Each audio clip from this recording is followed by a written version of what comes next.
Hello दोस्तों, दृष्टि IAS के इन डेप्थ प्रोग्राम में आप सभी का स्वागत है। दोस्तों, आज हम लोग एक बेहद इंपॉर्टेंट टॉपिक पे चर्चा करने जा रहे हैं।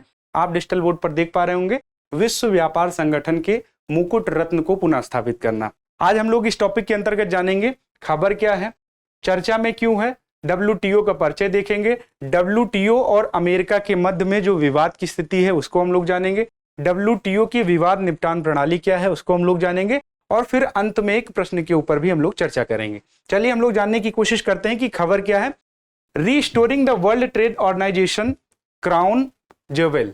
अभी बात की जा रही है रीस्टोर करने की WTO के क्राउन ज्वेल की, अर्थात क्राउन ज्वेल की बात करें तो एक प्रकार से DSS को क्राउन ज्वेल कहा जा रहा है। DSS मतलब डिस्प्यूट सेटलमेंट सिस्टम कहा जाता है। DSS WTO का डिस्प्यूट सेटलमेंट सिस्टम है, उसको रिस्टोर करने की बात की जा रही है। चूंकि आप जानते हैं कि 2019 से जिस प्रकार से DSS एक प्रकार से नॉन फंक्शनिंग के रूप में काम कर रहा है, उसको फिर से पुनर्जीवित करने की बात की जा रही। तो अभी हम लोग चर्चा में क्यों है जानने की कोशिश करेंगे।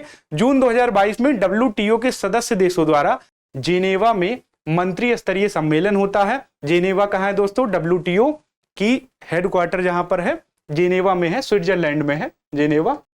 तो यहां पर मंत्री स्तरीय सम्मेलन होता है और WTO में सुधार पर बात की जाती है कि वर्तमान में WTO जिस प्रकार से नॉन फंक्शनिंग बॉडी के रूप में हमारे सामने है, उसको फिर से रीस्ट्रक्चर किया जाए, फिर से उसमें सुधार किया जाए, उसको पुनर्जीवित किया जाए। वैश्विक खाद्य सुरक्षा पर समझौता, इस पर बातचीत की जाती है। दोस्तों, आप जानते हैं कि यूनाइटेड नेशन का ग्लोबल फूड प्रोग्राम चलता है और उसके अंतर्गत जो फूड यहां से एक्सपोर्ट किया जाता है उस पर जो ड्यूटी है, जो टैक्स है, उसको उस पर छूट की बात की जा रही है। और उस पर छूट की भी बात की गई कि अगर ग्लोबल फूड सिक्योरिटी प्रोग्राम के अंतर्गत कोई फूड सप्लाई किया जाता है, बाहर भेजा जाता है, तो उस पर निर्यात प्रतिबंध कम किया जाएगा। इस पर भी बातचीत की गई थी। मत्स्य पालन संबंधी सब्सिडी वार्ता भी किया गया।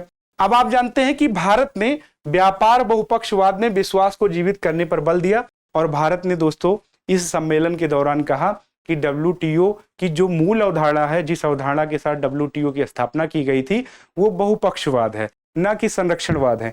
कुछ देशों की नीतियों ने WTO के जो मूल अवधारणा है उसके साथ एक प्रकार से कॉन्फ्लिक्ट की स्थिति पैदा की, जो वर्तमान में प्रतिफल के रूप में हमारे सामने दिखाई भी पड़ता है कि WTO कहीं ना कहीं नॉन फंक्शनिंग के रूप में दिखाई पड़ता है। चूंकि आगे हम लोग जानेंगे कि किस वजह से ये स्थिति उत्पन्न हुई है।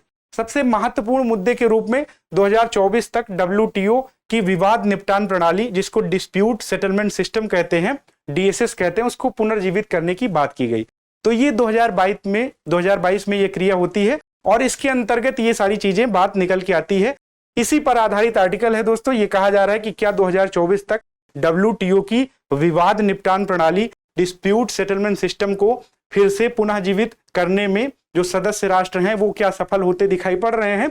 इस बात को लेकर के बेसिकली आर्टिकल में चर्चा किया गया। WTO की परिचय की बात कर लेते हैं। WTO का फुल फॉर्म है विश्व व्यापार संगठन, वर्ल्ड ट्रेड ऑर्गेनाइजेशन। अब वर्ल्ड ट्रेड ऑर्गेनाइजेशन ये क्या है? एक अंतर सरकारी संगठन है दोस्तों। ये इसमें 2 या 2 से अधिक राष्ट्रों से मिलकर के इसकी स्थापना की गई है। लगभग 164 या 165 देश के आसपास इसमें सदस्य देश हैं। वैश्विक स्तर पर व्यापार नीतियों की निगरानी करने का कार्य है इसका। मुख्य उद्देश्य क्या है? वैश्विक स्तर पर व्यापार नीतियों की निगरानी करना, सदस्य देशों के मध्य व्यापार के नियमों को विनियमित करना। जितने भी सदस्य राष्ट्र हैं उनके मध्य व्यापार जो नियम है उनको विनियमित करना, रेगुलेट करना। और अगर इन देशों के मध्य में किसी प्रकार की विवाद की स्थिति आती है तो ऐसे कंडीशन में विवाद समाधान मंच के रूप में कार्य भी करना इसका मुख्य उद्देश्य है। वर्ष 1947 में GATT, जिसका फुल फॉर्म क्या है? General Agreement on Tariff and trade. तो GATT आप जानते हैं general Agreement on Tariff and trade. इसकी स्थापना आप जानते हैं कि 1947 में की जाती है और भारत इसका संस्थापक सदस्य है दोस्तों। अभी आप लोग जानेंगे कि भारत इसका संस्थापक सदस्य देश है और के स्थान पर अपनाया गया GATT के स्थान पर 1995 1 जनवरी 1995 मराकेश समझौता के हिस्से के रूप में इसको जो है लाया गया। इसका मुख्यालय कहाँ है दोस्तों? जिनेवा, स्विट्जरलैंड में इसका मुख्यालय है। WTO में यूरोपीय संघ सहित 164 देश इसमें शामिल हैं दोस्तों। भारत GATT अर्थात गैट WTO दोनों का संस्थापक सदस्य है। ये WTO का सामान्य परिचय रहा दोस्तों। अगर हम लोग WTO के स्ट्रक्चर की बात करें कि वर्तमान में WTO का स्ट्रक्चर क्या है, तो आप देखेंगे मिनिस्टीरियल कॉन्फ्रेंस सबसे पहले हमें दिखाई पड़ता है, और निर्णय लेने में सर्वोच्च संस्था या सर्वोच्च निर्णायक संस्था के रूप में इसको देखा जाता है। इसके अंतर्गत जनरल काउंसिल हमें दिखाई पड़ती है, और जनरल काउंसिल के अंतर्गत goods council, intellectual property council, services council हमें दिखाई पड़ती है। उसके बाद में फिर ट्रेड पॉलिसी, ट्रेड से संबंधित नीतियों को रिव्यू करने के लिए ट्रेड पॉलिसी रिव्यू बॉडी भी हमें दिखाई पड़ती है। फिर वहीं डिस्प्यूट सेटलमेंट, अगर किन्हीं दो देशों के मध्य में अगर विवाद की स्थिति आती है तो ऐसे कंडीशन में आप देखेंगे डिस्प्यूट सेटलमेंट बॉडी भी है। और इसी बात को लेकर के दोस्तों ये कहा जा रहा है कि डिस्प्यूट सेटलमेंट बॉडी जिस प्रकार से नॉन फंक्शनिंग के रूप में दिखाई पड़ रहा है, उसी को लेकर के अभी चिंता की स्थिति बनी हुई है कि WTO का एक प्रकार से DSS को फिर से हमें पुनर्जीवित करना चाहिए। तो ये आप देख पा रहे होंगे। और दोस्तों आप जानते हैं कि गैट एक प्रकार से GATT, जिसको हम लोग General Agreement on Tariff and Trade, GATT एक प्रकार से देखा जाए तो केवल वस्तु से संबंधित व्यापार पर नियंत्रण करता था। लेकिन इसके अंतर्गत आप देखेंगे दोस्तों WTO के अंतर्गत तो ना केवल वस्तु इसमें शामिल है, गुड्स काउंसिल शामिल है, इसके साथ साथ इंटेलेक्चुअल प्रॉपर्टी राइट से संबंधित अगर कोई इशू आता है तो उसके ऊपर भी WTO में समाधान किया जाता है। सर्विस से संबंधित कोई विवाद की स्थिति आती है किन्हीं दो देशों के मध्य में, तो वहां भी WTO कार्य करता है। तो ये सारी चीजें हम लोग देखेंगे। अब हम लोग जानने की कोशिश करते हैं कि WTO और अमेरिका के मध्य में विवाद की स्थिति आखिरकार है क्या। देखिए दोस्तों, विवाद की स्थिति WTO का जो मुख्य उद्देश्य है, मूल अवधारणा है WTO के स्थापित होने का, बहुपक्षवाद है, मल्टीलेटरलिज्म है। अब बहुपक्षवाद की जो अवधारणा है दोस्तों, अगर किसी देश में इस मूल अवधारणा के खिलाफ रणनीति अपनाई जाती है व्यापार से संबंधित, तो ये कहा जाता है कि ये WTO के मूल अवधारणा के खिलाफ है। और WTO में कई सदस्य राष्ट्र जाकर के अपना अपील भी करते हैं कि एक प्रकार से संरक्षणवाद की नीति अपनाई जा रही, तो WTO में जाकर के सदस्य राष्ट्र अपना विवाद को एक प्रकार से भेजते हैं। WTO और अमेरिका के मध्य में क्या स्थिति है, 2019 के बाद से WTO का DSS निष्क्रिय बना हुआ है। DSS का मतलब डिस्प्यूट सेटलमेंट सिस्टम निष्क्रिय क्यों बना हुआ है? ये दोस्तों एक प्रकार से अपीलीय निकाय है और वर्तमान में ये गैर कार्यात्मक है। उसके रीजन की बात करें, अमेरिका ने अपीलीय बोर्ड में विशेषज्ञों की नियुक्ति की अनुमति नहीं दी। आप जानते हैं कि डिस्प्यूट सेटलमेंट सिस्टम में जो है एक प्रकार से न्यायाधीशों की नियुक्ति होती है, और ऐसे कंडीशन में अमेरिका ने न्यायाधीशों की नियुक्ति या विशेषज्ञों की नियुक्ति की अनुमति नहीं दी। और ये नियुक्ति दोस्तों सर्वसम्मति से होता है। किसी एक राष्ट्र अगर इस पर रोक लगा दे, स्टे लगा दे, तो ये नियुक्ति संपन्न नहीं होती है। और ऐसे कंडीशन में जो एक कोरम होता है उसकी पूर्ति नहीं हो पाती है, तो ऐसे कंडीशन में ये संस्था जो है डिस्प्यूट सेटलमेंट सिस्टम एक प्रकार से गैर कार्यात्मक के रूप में हो जाता है। तो आप जान रहे हैं कि 2019 में अमेरिका ने ये स्थिति पैदा की, और ये स्थिति पैदा करने का कारण क्या है दोस्तों, अमेरिका और चाइना के बीच में ट्रेड वार। आप जानते हैं कि डोनाल्ड ट्रंप के आने की वजह से अमेरिका की जो व्यापारिक नीति है वो एक प्रकार से परिवर्तित दिखाई पड़ती है। डोनाल्ड ट्रंप का मानना था या अमेरिकी गवर्नमेंट का मानना था कि ओपन मार्केट की व्यवस्था करने से एक प्रकार से विकासशील राष्ट्रों को फायदा हुआ है, खासकर चाइना जैसे देशों को फायदा हुआ है। अब ऐसे कंडीशन में डोनाल्ड ट्रंप ने अपने यहाँ वस्तुओं को लेकर के संरक्षणवादी नीतियों को अपनाया, और इसके अंतर्गत चाइना की कई सारी वस्तुओं पर एक प्रकार से इंपोर्ट ड्यूटी लगाना स्टार्ट किया।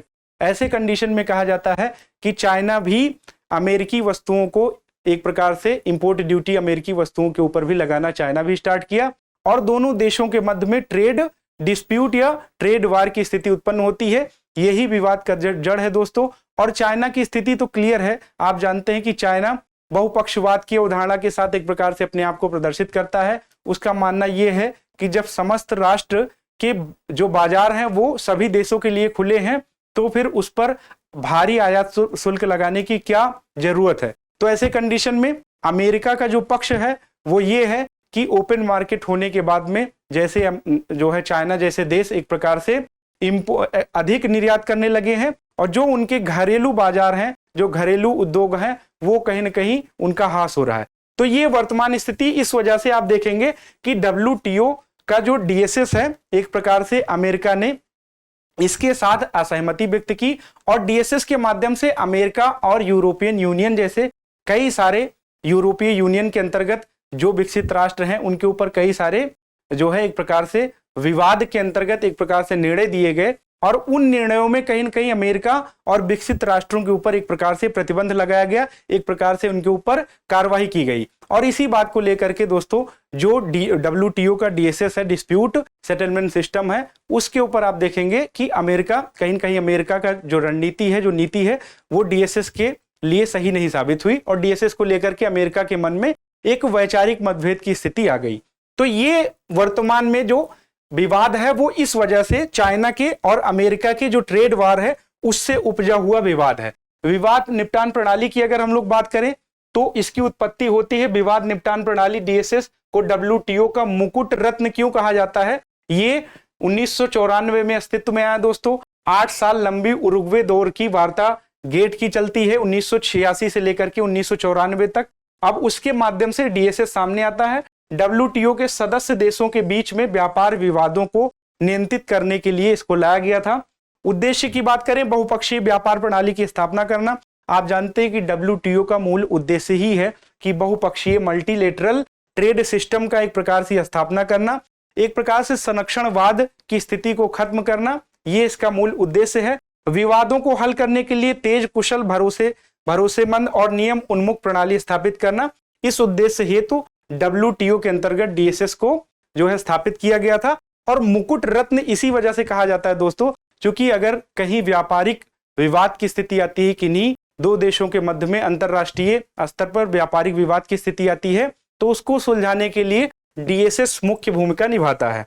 और अगर हम लोग बात करें अपीलीय निकाय की, तो वही अपीलेट बॉडी की, इसमें 7 सदस्यों का एक अस्थायी निकाय है। ये 4 साल की अवधि के लिए DSS के सदस्यों द्वारा नियुक्त किया जाता है। तो इसी नियुक्ति को लेकर के कोरम जो अभी वर्तमान में पूरा होना चाहिए था, वो कोरम पूरा नहीं हुआ है, क्योंकि अमेरिका ने उसके ऊपर एक प्रकार से रोक लगा दी है। इसी बात को लेकर के अभी कहा जा रहा है कि DSS नॉन फंक्शनल बॉडी के रूप में हमारे सामने आ रहा है। क्षेत्राधिकार की बात करें, विवादों पर WTO का क्षेत्राधिकार अनिवार्य है और समझौते पर हस्ताक्षर करने, इसकी पुष्टि करने के कारण सभी सदस्य देश इसके अधीन हो जाते हैं। और ऐसे कंडीशन में दोस्तों WTO के व्यापार समझौतों के तहत दायित्वों के साथ असंगत नियम अपनाने पर विवाद उत्पन्न होता है और इसी विवाद को निपटाने के लिए, ऐसे मामलों से इसी विवाद को निपटाने के लिए फिर अपीलेट बॉडी के पास मामला जाता है।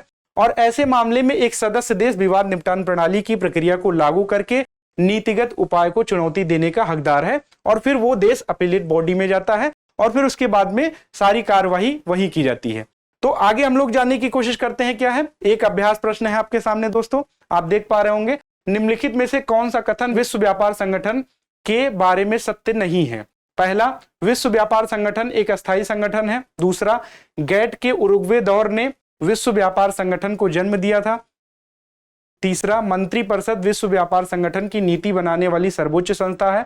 चौथा, WTO को आधिकारिक तौर पर 1 जनवरी 1991 को गठित किया गया है। तो ये आपके सामने दोस्तों आज का प्रश्न रहा। इस प्रकार से ये सेशन दोस्तों समाप्त होता है। मुझसे जुड़ने के लिए, मुझे देखने के लिए आपको बहुत बहुत धन्यवाद दोस्तों। मुझे आशा है कि ये सेशन आपको बेहद पसंद आया होगा। अपना फीडबैक हमें कमेंट बॉक्स में देना ना भूलें। तब तक के लिए मिलते हैं किसी नए सेशन के साथ। तब तक के लिए आप लोगों को बहुत बहुत धन्यवाद। Thank you so much.